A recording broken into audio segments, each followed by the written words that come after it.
thank you to you two for taking the time out to come and be part of this exciting conversation about our shared future.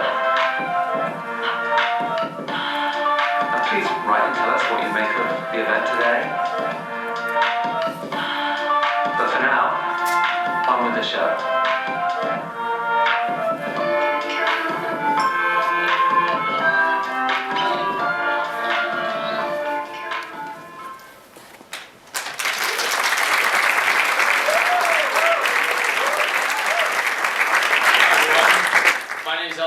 And welcome to TEDx WUSTL 2013 Cultivate the Intellect. Our final speaker tonight is another one of our peers. Freeman Word is a graduating senior here at WashU. And when I think about Freeman, a couple words come to mind. Thinker, philosopher, mentor, but most of all, friend. If there is any single person here in this room with whom I had to be locked in a room for 12 hours with, it would be Freeman. As college students, we know the story too well, where you're getting ready to go to bed at night, and you end up staying up at night until 4 or 5 in the morning because you start talking about the meaning of life and where you want to go. For Freeman, that happens all the time. Not just at 4 a.m., but at 4 p.m., 10 a.m., 9 p.m., whatever, he is down to talk. Although he would like me to mention that he also likes to party. Ladies and gentlemen, pay close attention because this is deep, but will leave your mind racing for not days, not weeks, but perhaps a lifetime. Here to discuss morality, Freeman Word.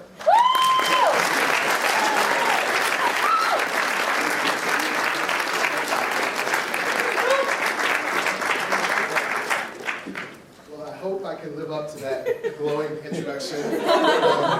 I'll endeavor to maybe prove some of the things that you said wrong by the end of this talk. Interesting anecdote, actually. I only follow about 5 people on Twitter, one of which was the Pope. So I'm trying to decide whether it's moral or immoral to unfollow the Pope, which kind of segues into my talk topic, which is moral contemplation. And I believe that this idea of cultivating the intellect, intellectual cultivation, is an idea that we think of in terms of erudition, in terms of reading books, in terms of learning new information, learning to distinguish tastes. But in actuality, oftentimes, cultivating the intellect is synonymous with moral development and moral contemplation. And what you think of, you have these 2 categories, right? These 2 broad ways in which we can cultivate our intellect. First, we have aesthetic contemplation. And aesthetic contemplation is any matter of taste. This is about living the good life, about experiencing sensations and knowing what's good between them. And then there's moral contemplation. And that's knowing what is good in the sense of living the life of good. That's living well as opposed to living the good life, right? So the problem that we encounter when we think about moral contemplation is just, we look at historical societies, examples of history, and we're completely dumbfounded at how they could be so stupid or so evil or so unbelievably, unimaginably uncaring about the people of their time. As an example, American slavery was an institution in this country for a long time. It's not a distant institution at all. But when we look at textbook examples of American slavery, we're completely unable to relate. We feel that the circumstances that these people lived under were alienating, and we're dumbfounded to find a reason. To illustrate the amazingness of this complete phenomena that comes out is to look at an example like this. Pregnant women during slavery sometimes were taken and lined up. They were taken and hung from a tree. Male slaves were lined up in front of them. And their fetus would be aborted in front of the male slaves by cutting the woman from navel upwards to let the baby dangle downwards. As to illustrate to the male slaves that essentially their life was worth no more than livestock. It was a way of dehumanizing them, completely objectifying them. So when we look at an example like that, how many people think that they could put themselves in the mindset to do something like that? Does anyone feel like they can at all relate to a society that endorsed a practice like that? And yet this was just a couple, 150, 200, 300 years ago, when this practice was very common. So we look at that, and we're completely dumbfounded at the reasons or how some sort of society could allow this to happen. There's similar tragedies that this happens for as well. But then we can look at individuals in a society. We look at Gandhi. We say, Gandhi was a saint. Well, no, he wasn't. He was a person who did saintly things often. But Gandhi is often remarked upon for being extremely racist. How many people knew Gandhi had some issues with blacks in South Africa? Very few. Very few people know this story. But essentially, Gandhi is known for saying something to the effect of, blacks in South Africa, the savages and natives of South Africa, or of Africa, he called them, were dirty, troublesome, and lived just above animals. Now, the last bit doesn't really offend me that much because I'm a staunch vegetarian, but I see how offensive that is and aggressive. And the point that I'm saying in introducing this example is that even the people who we uphold to this high moral standard, who we think are morally contemplating appropriately, have moral blind spots. And so the problem is, how do we get rid of this first issue of moral dumbfounding, and then how do we deal with these moral blind spots that can occur? So how can we as a group cultivate our intellect to deal with historical atrocities?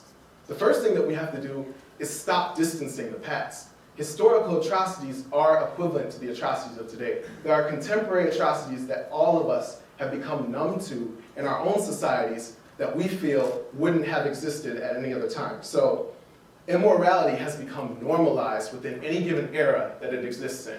You want to look at our era and look at the clothes that we wear and the ways that they're made, or the food that arrives on our plate and the ways that it's made. And we don't see it as any sort of institutionalized form of injustice, but what will the future generations that look back at us say about how we lived our day-to-day lives and how we didn't resist the systems of oppression that provided us our wealth?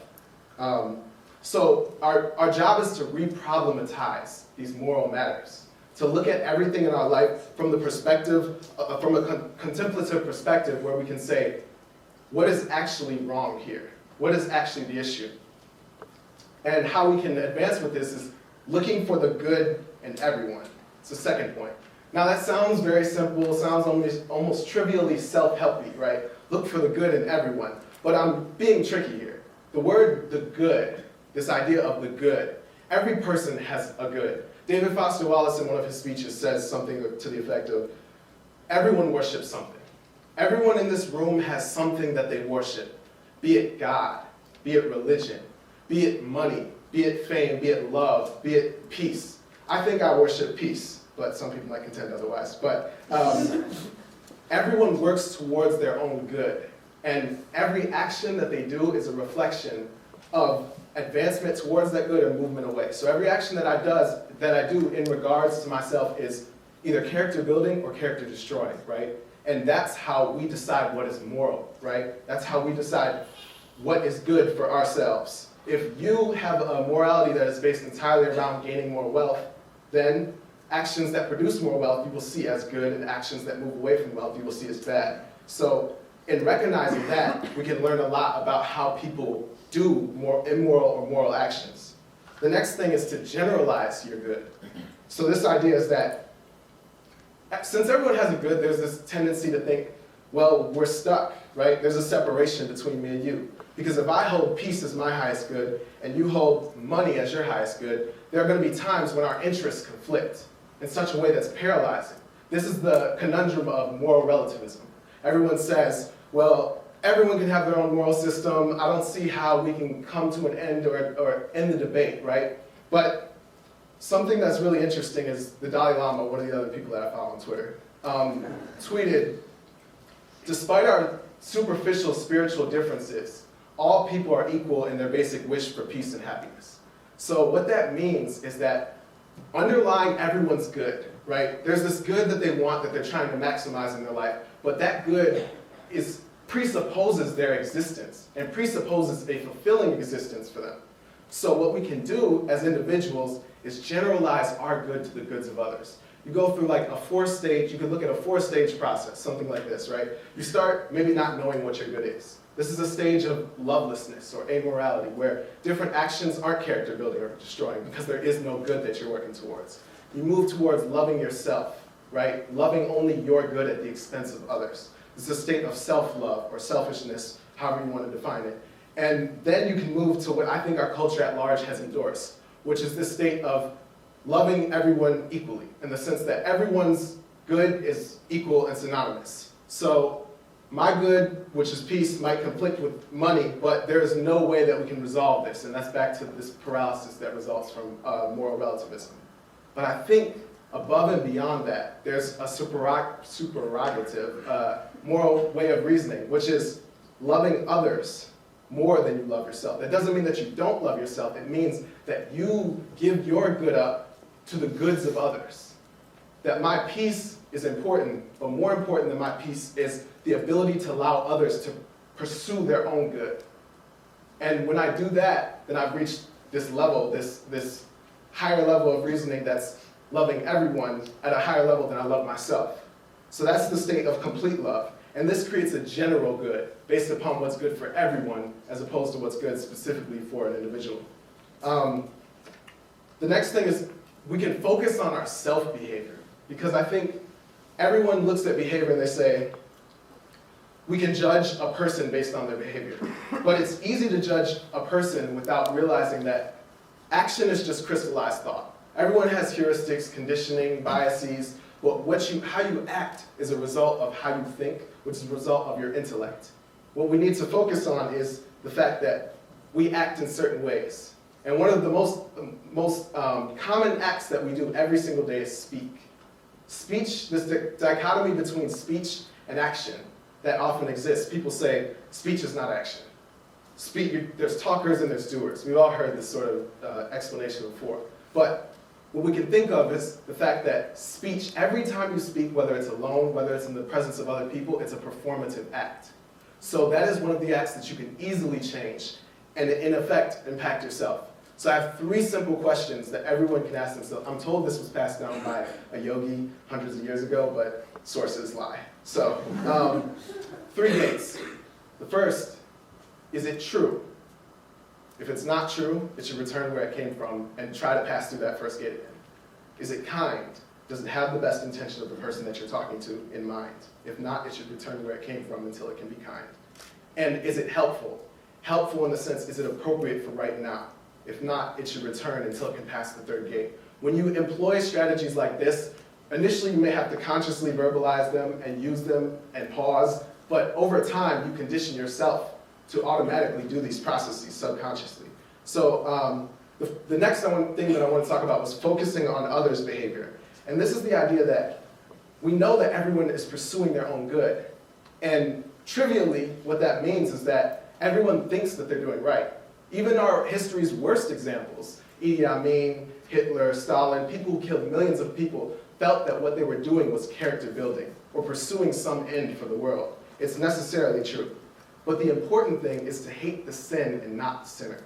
That's the idea, is to revile the evil acts for the evil and not for the individual and not condemn them. One way that we can think of this or do this is kinship circles.